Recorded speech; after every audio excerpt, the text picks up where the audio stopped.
Good afternoon, everybody, and a warm welcome to you all. It is Friday, the 10th of September. It's episode 42, can you believe it, of Lessons in Leadership. I'm Mary Gregory, and I'm absolutely delighted and a little in awe, actually. And I'll tell you in a minute. I'll tell you in a minute why. To welcome Ryan Hartley here today, Chief Heart Officer of Always Better Than Yesterday community. Hello, Ryan. Hi, Mary. Thank you so much for having me. Good to see you. It's so lovely to have you. And I'll say why I'm a little in awe. So I've been stalking you on social media, as I think I've shared with you before. I came across, for those watching, I came across Ryan completely by accident on social media and just loved what you were saying and what you stand for, because it's all about heart-centered leadership and the Always Better Than Yesterday community.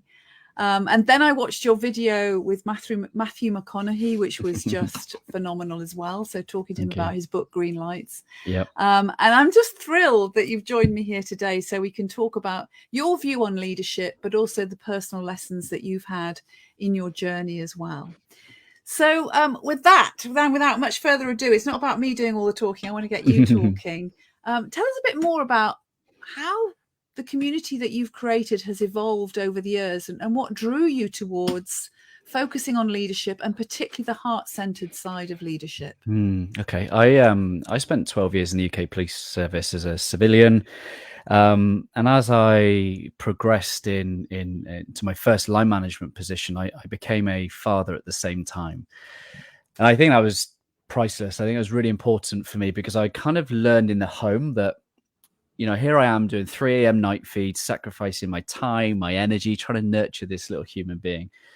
And I felt that was what I needed to do at work as well, with my team, to help them learn, to grow, to contribute, and to be part of something bigger than themselves. So I kind of learned early on that leadership felt more of an action, a verb, a behavior, rather than what policing would have me believe, which was about rank and hierarchy and the closest parking space to the building. So I guess that was really important. I was about 24, 25 when that happened. And as I progressed in my leadership, I had the opportunity to join leadership programs, learn more about it, and train to become a coach. But with the police, I was just coaching people who were either seeking promotion or they were a problem. Right. I just knew that coaching had so much more potential to bring out people's potential. So my wife, she was a network marketer, had a team of about 300 women in her team. So I would just spend my evenings in this office after work, after the kids had gone to bed, just coaching for free. And I did that for about 18 months to 2 years, coached over 50 people, many hours. And as they got better, I got better. And I put all these amazing people into one place. And my ethos I was working to was called Always Better Than Yesterday anyway. And I wanted it to make a place of belonging, a place of where we come together, and this identity of we are people who believe in being better than we were yesterday and also helping others be better. So our community is called We Are Always Better Than Yesterday. Been running that, I think, about 5 years, the community. And then an extension of that has become the interview sessions where I interview inspiring people. And that's been going on for about 4 years. So, and as of February last year, it became my full-time job. And I'm very, very fortunate to say I get to do what I love every single day. That is amazing. And what a lovely story. And what I really like is how it's emerged for you over a period of time, from the learning that you're taking on from becoming a father to then looking at what you were doing within the police, to then looking for opportunities where you could develop your own mastery, is what I'm hearing, which completely is congruent with the whole Always Better Than Yesterday ethos by the sounds of it as well. So it's always like, what can we do tomorrow or today that is going to be better than we were yesterday? So it's like constantly improving every day. every single day. And then, you know, the whole that you've made a business out of it, out of doing something you absolutely love and that you've got really, really good at. So where does your focus is really around love and being in touch with your heart in terms of being a leader. Where does that come from? Tell me more about that. It comes from my pain, if I'm honest. And, you know, I'll give some context. I grew up single parent family, fascinated about people. I went into psychology. I'm a people watcher. I want to know why I'm nosy. I want to know why people do what they do. So I went to university, did psychology. So everything in the last 10 years has been about mindset. The book, Carol Dweck, Mindset, fantastic. Yeah, great book. So I combined that with my appreciation for Simon Sinek. So I find my own why, I discover my own why. And it was all about, helping people be better, to learn, be confident, and to grow. And I found that kind of purpose in the good times. But it was not until I hit some really bad times, kind of 2018, 2019, that I deepened my connection to my true purpose. And I'd started getting out on social media talking about leadership, started being passionate about sharing my ideas. And I would get senior leadership at my previous employment sitting around with my social media profile going, who is Ryan Hartley? What does he know about leadership? Really kind of judging my content. I tell you what, it triggered me. It really made me feel like I didn't belong, that I didn't have something to offer and add value. And I guess here I am as in my early 30s with a toolkit that I'd learned from coaching. I thought, well, I need to explore where this comes from. Yes. And another thing, the experience that took me back was to my childhood. It's my dad left when I was 6 months old. Stepdad then raised me. And then at the age of 12, mum sits me down and says that she's leaving stepdad because she no longer loves him. And it was that moment that kind of made sense for a lot of things for me, because it's in that pain of abandonment. It's the word abandonment. If I feel unloved, I become quite unlovable. I almost I get triggered. I almost take myself off the table. I no longer become an option. I no longer ask for help. These are all some of the flaws that I've grown up with because of the lack of love I experienced in my life growing up. Yes. And it's through that has really shaped my heart, that I know that I can help people become the types of leaders that I needed growing up. The types of leaders that can help us feel like we can contribute, to belong to something bigger than ourselves, who are going to be proud of us, who are going to challenge us. And I guess I've become that type of leader, or I like to try and help create the types of leaders that can have that type of impact in the workplace, in the community, in the home. And I think at the center of it all is love. At the center of it all is this unconditional love. And I think that the learning that I've had is that always better than yesterday is not the cost of entry. Always better than yesterday will be the result when you are led by love. Yes. I love that. And what comes to me, and I think this is why I'm drawn to you, is that you come so much from love. And I've always held the belief that actually there's only two main ways of approaching our lives. One is to come from fear. And if we look around us, the things that aren't going particularly well in the world, usually those are fear-based decisions that we're coming from. So that's not necessarily serving us. So the alternative is to come from love.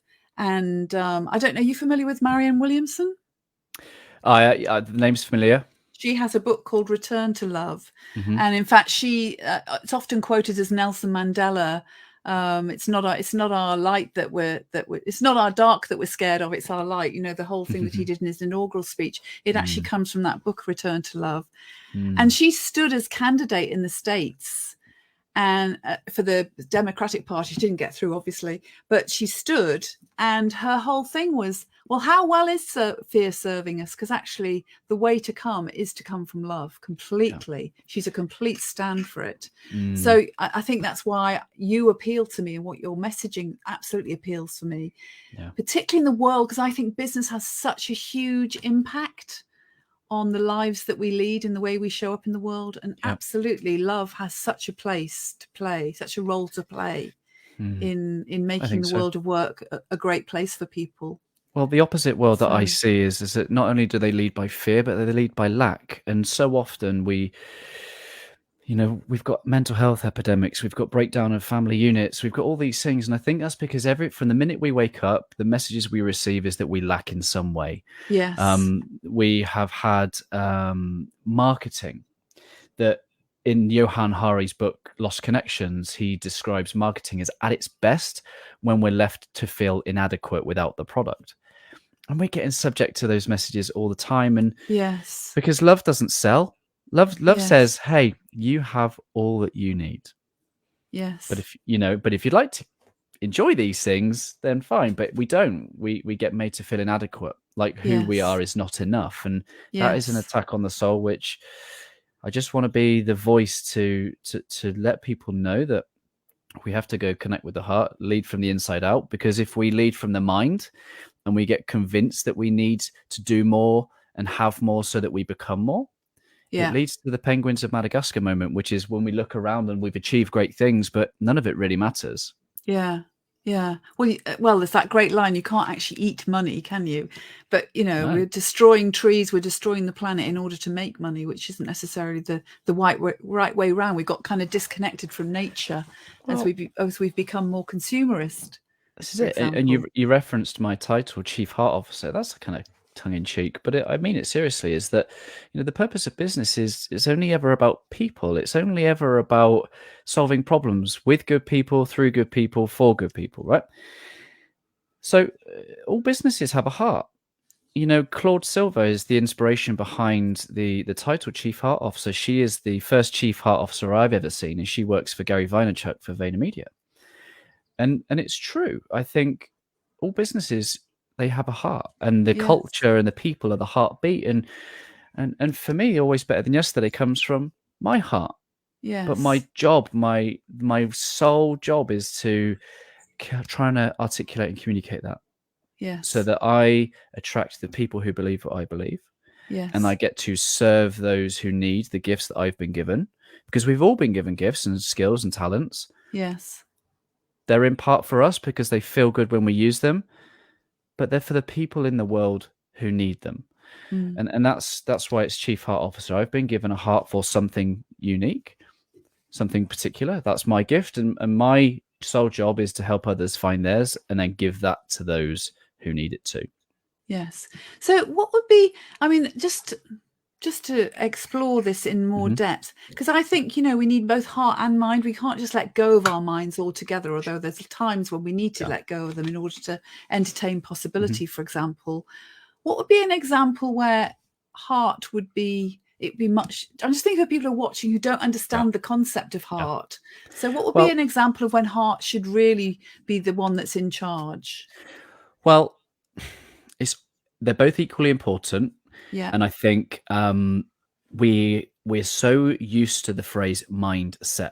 And at this point, a lot of people are putting things into the mindset that I think belong in the heart set. So the things of the heart, the matters of the heart, are things that we care about, the things that we're passionate about, our gifts, our talents, our values, our beliefs. These are all things that come close core to our heart. It's almost an expression of who we are. We must first connect with that. So neither is more important, but the heart must come first. We create peace in the heart. And we know that through the work with the Heart Math Institute, when we connect to positive emotions, love, gratitude, service, optimism, our heart will actually send messages to our brain to say, chill. We're not in fight, flight, freeze mode. And so the heart comes first. We create calm and peace in the heart, which then allows us to get the best out of our brain. The purpose and the best way we can use our brain is for what it's good at: logic, thinking, planning, problem solving, learning. This is what the mind is great at. The mind can't tell us how we feel about something. The mind can't tell us who we are and what we care about.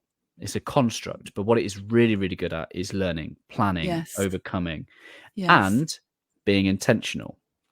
So the mind can check in with the body, the mind can check in with the environment, and then help us get into that heart connection again, because it's recognized what it is that we need in that moment. Yes. So it's interesting then, what you brought up there, because you've mentioned a lot of things about getting peace, getting present in order to get in touch with our heart.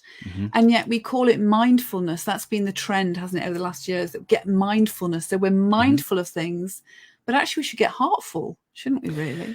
Well, we know the common app Headspace, right? A lot of people Yeah. say that meditation is for headspace. I think meditation is for heart connection. Yes, I And that agree. when we can, I say this thing: if you've got a troubled heart, be still, and if you have a troubled mind, move the body. And I think it's when we realize this kind of triangle of heart, mind, body, we can learn how they interact and how to get the best. And if we're troubled in our spirit, if we're troubled in our we have absence of peace, then becoming still, reconnecting to our hearts, reconnecting to our sense of love and gratitude, the result of that is we lack nothing. Yeah. We remember that we lack nothing. We have all that we need. That message will then allow our brains to drop the fight, flight, freeze response.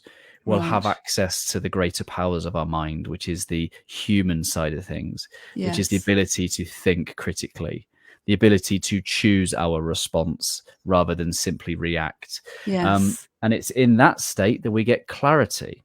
That's what we want we want a peaceful heart. We want a clear mind. Yes, yes, I absolutely love that. And, because like my book's ego, Mm-hmm. how we get caught up with our ego. And then there's a Mm-hmm. lot of mind stuff in there, I have to say, Yep. our ego is very mind focused and very fear focused, actually. Mm-hmm. So it goes down the fear trajectory. But that whole thing around peacefulness, I just really, really love that. And getting our hearts peaceful will really make a difference to us. So we do have some people watching us today, which is great. We've got Emily here, and anyone else who's watching, please put your name up when you make a comment, because it'd be lovely to hear from you. So Emily's just made a comment that she's loving what you're saying, Ryan. So it's Well, I love absolutely, Emily. yeah, we do. We both love Emily. I had Emily on a few weeks ago, actually. She's and amazing. She was great as well. She's amazing. So, and she's doing wonderful things for children and helping children. In terms of developing their emotional intelligence and stuff as well. So really, really great. Mm-hmm. But coming back to that, so you shared some of your own personal story already, which sounds very integrated and congruent into who you are today and what you stand for, which is really phenomenal.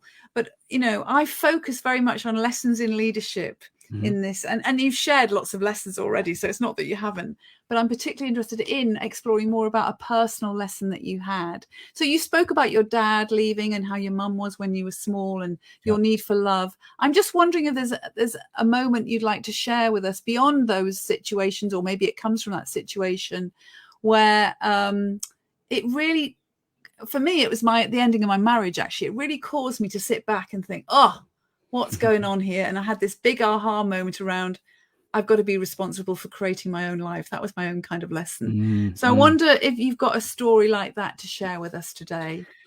Well, Ryan. the micro nuggets are one of, there is no leadership if there is no service. Then you put love at the front of that, because service is about putting self to one side. Let's just assume that we get that concept. Yeah. The lesson for me is when I was on this leadership development program, I was late 20s. I was head of a kind of performance and analytical team. So, and I went up to RAF Cranwell, which is where they train all their kind of senior officers in their leadership program. And I'm sat in this classroom and we're doing this creeping death introductions. And you got so-and-so in the corner who's just come back from Whitehall from commissioning these jets. You've got so-and-so who's just come back from Afghanistan, leading a drone unit, making life and death decisions on, where the drones bomb. And I'm thinking, I've had some difficult spreadsheets in my time, but so I just felt completely insignificant. I felt young. I felt inexperienced. I felt like, who am I to be able to contribute to a conversation about leadership? And I checked myself. I sat in my little tweed jacket, little analyst that I was, and I just thought, you know what? Think, Hartley. I just thought, hang on a second. You believe that leadership is about people, and it's only ever about people. So start to tell stories about the experiences that you've had. So I start talking about how hard it was for me to try and manage my life and as a new parent, and then go to work tired, and then try and be available for my team. I found I talked about how I was trying to help single mums who were coming to work with try and find this balance in their own life. And I talked about how senior executives want more from my department that was ever possible, and I had to manage expectations and how to lead through change. And it was the only story I had, and it was it was my story. Yeah. And do you know what? In the officers' mess at the end of the day, people came up to me and asked me questions. Those leaders in that room came up to me and said, "We're going to go through change soon, and we're not really good at that here in the RAF. I'd love to know your opinion on." And I was just like, see, leadership is only ever about people. It's not about rank. It's not about status. It is about people. And I was able to tell my story, and hopefully they were able to connect with my heart, Yes. or at least my mind and my experience. And I guess that's just an encouragement to anyone listening, is just to remember that you've only got your story, and Yes. in that there will always be something that the right people will connect with in some way. Yes. And to build on what you just shared there, that is so powerful. It's absolutely about people. Yeah. But it's also, what I'm hearing is, it happens in the here and now. So Mhm. how you were and what you shared and how you were being in the here and now absolutely touched people. And it's about connection. It's about the connection you can Yeah. create with other people, and what an Yeah. impact that had, that people were coming up to you afterwards.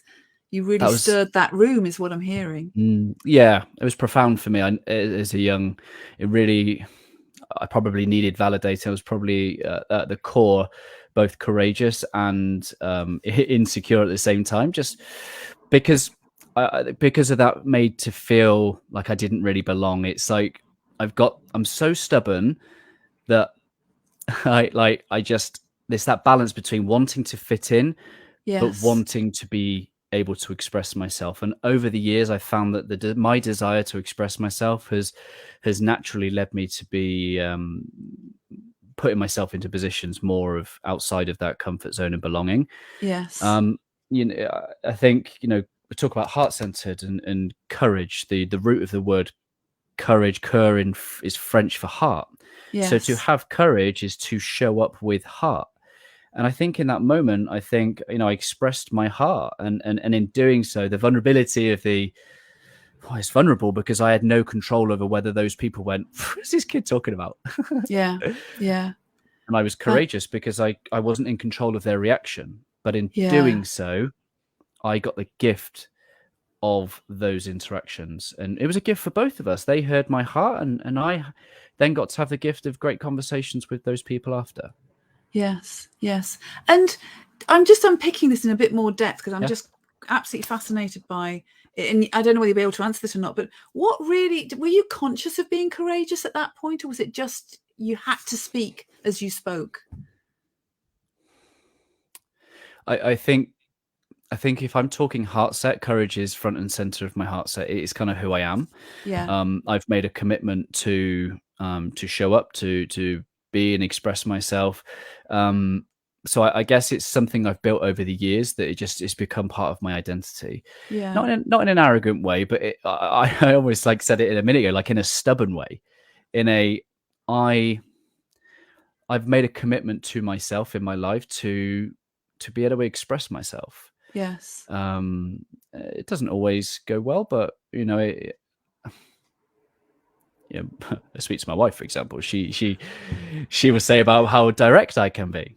Yes. But what you have from me is a desire and a commitment to communicate and connect. Yeah. Yeah, fantastic. And what I've really learned in this is that courage is absolutely, if you're coming from your heart, you are speaking courageously, I think, is what I'm hearing loud and clear. Great. Listen, Ryan, we are running out of time already. I can't believe it. So I think I say that every week with every guest, so do forgive me. Having too much fun. It is fun. But we're out of lockdown. I mean, there's talk about, are we going to have another lockdown in October? But we're not look at that yet. But we're still in these very uncertain times. It's been such a lesson for the whole world the last 2 years, really. What's sort of your parting words of wisdom that you'd like to share with people today, with regards to what will help them through these tricky times that we're in? Well, the thing that I took from Man's Search for Meaning Viktor Frankl. Yeah. One of the things that really kept coming back to me during the first lockdown was something that he would say about, and I don't mean to go there with the whole morbid thing, but he basically said that so many people had hope and optimism that they would be home with their families by Christmas, and when they weren't, they almost spiritually gave up, and then their bodies followed. Right? Yeah. So a high number of people passed away between Christmas and New Year, and he puts that down to the lack of hope or their despair. Yeah. So the message there is about aim past the target. You know, the minute we have a target and it goes, it's almost like the good book says that hope deferred makes the heart sick. Yeah. So the thing that we always have to do is come at the world with this, I guess, this practical sense of optimism, that things will always get better. Our best days are always ahead of us. But the more that we can come and be in the moment, realize we lack nothing, and that our external circumstances do not have the power over our internal world. Yes. The more that we can come into the world from a place of love rather than a place of fear or lack. Yeah. Yeah. Fantastic. So powerful. I think everything you shared today has been incredibly powerful. Ryan, thank you so much. It's been an absolute pleasure, real pleasure to talk with you today. I think I mentioned to Brian last week that, I'm doing 50 of these conversations, and I'm moving on to other things. So we'll stay in touch, and I'd love to have you back to further the conversation, because it's such a great exploration, this. Thank you so much. Appreciate you. And thank you to everyone for watching today. I know that Emily's put her comments up there. For those of you who've been watching as well, if you could pop your comments up, we always respond to all of them. Or if you're watching and catch up, please pop your comments up there too. We always love to hear from you, and we'll always respond. Next week, we have the incredible Joe Brett, who is the CEO of Star Jumps. And Star Jumps is a specialist health service and health centre for children with emotional, physical, intellectual requirements, special requirements. I can't wait to talk to her, because they've had a real journey through the last couple of years or so. And she is one of the most resilient and tenacious leaders I've ever met. So I'm very much looking forward to speaking with Joe, and another heart-centered leader, I would say, as well. So thank you once again to Ryan, and we will see you all next week.